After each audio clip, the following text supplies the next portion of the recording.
Hi friends, அட்டகாசமாக chicken வெள்ளை குருமா தான் பார்க்க போகிறோம். இதுக்கு முந்திரியும் கசகசாவும் சுடுதண்ணியில் ஊற வச்சுக்கலாம்.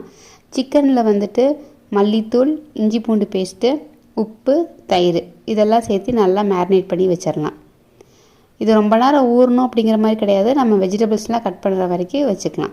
மசாலா பார்த்திங்கன்னா தேங்காய், சோம்பு, அப்புறம் நம்ம ஊற வச்சுருக்கிற முந்திரி, கசகசா இதை அரைச்சிட்டு அதுக்கப்புறம் காரத்துக்கு நம்ம பச்சை மிளகா சேர்த்து போகிறோம். நான் 2 பச்சை மிளகா சேர்த்திருக்கேன்.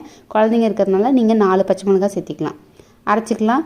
ஒரு கடாயில் எண்ணெய் ஊற்றி பிரியாணி இலை, ஏலக்காய், மராட்டி மொக்கு, கருவேப்பிலை, பெரிய வெங்காயம், பச்சை மிளகா எல்லாம் சேர்த்து நல்லா வணக்கிட்டு அதுக்கப்புறம் நம்ம மேரினேட் பண்ணி வச்சுருக்கிற சிக்கனையும் ஆட் பண்ணி தண்ணி நல்லா ரிலீஸ் ஆகி அதிலே கொஞ்சம் வேகணும். 50% அதில் வெந்ததுக்கப்புறமா நம்ம அரைச்சி வச்சுருக்கிற மசாலாவை போட்டு மிக்ஸ் பண்ணி நல்லா வேக வச்சு எடுத்துட்டோம் அப்படின்னா அட்டகாசமாக குருமா ரெடி ஆயிரும். சப்பாத்தி, ஆப்பம், இடியாப்பத்துக்குலாம் சூப்பராக இருக்கும்.